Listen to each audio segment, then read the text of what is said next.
Hello friends, today we are discussing ALS or motor neuron disease, which is amyotrophic lateral sclerosis.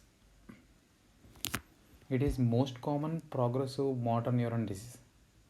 It is most devastating neurodegenerative disorder.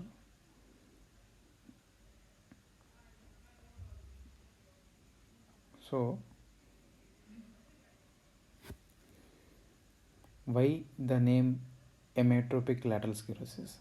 Amyotrophy. If you do muscle biopsy, muscles are atrophied. So, atrophy. So, amyotrophy. And lateral sclerosis. Why lateral sclerosis?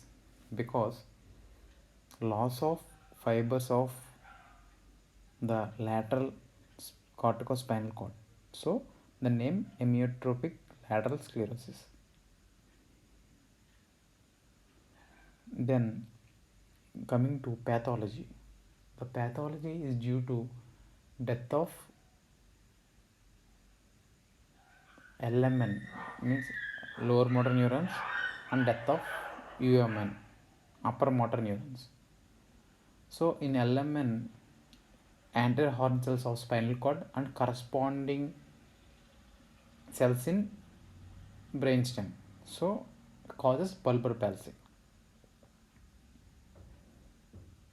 Initially, one or two, means it can be UMN or LMN involvement, but finally both will be involved. So both upper motor neurons and lower motor neurons will be involved in ALS. The unaffected areas are sensory apparatus and regulatory mechanisms to control and coordination of movement and cognitive process, except in frontotemporal dementia.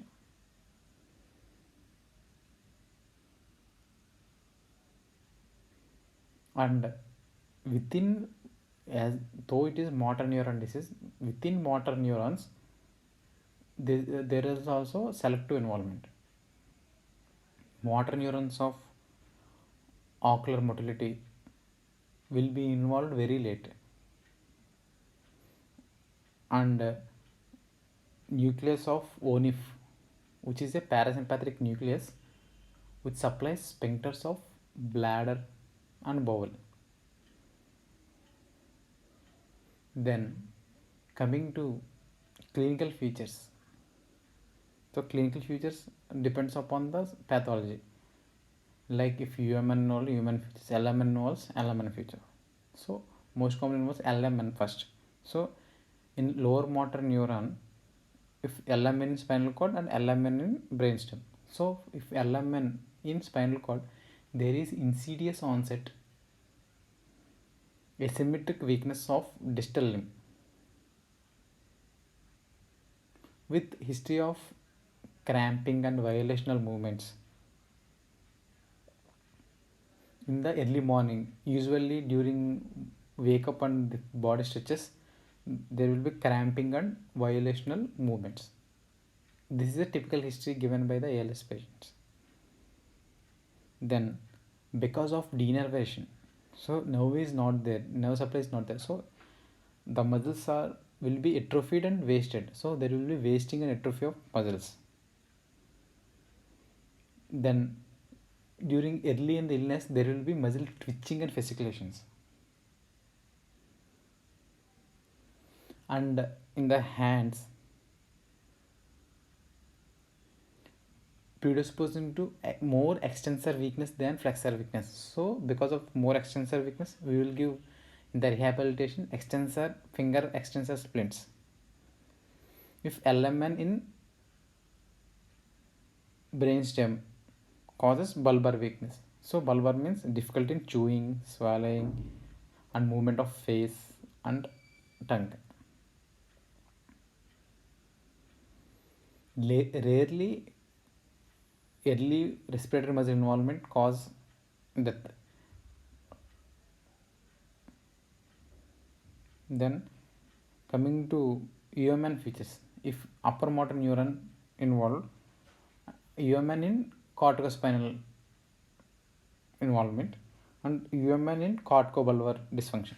UMN has two, corticospinal UMN and corticobulbar.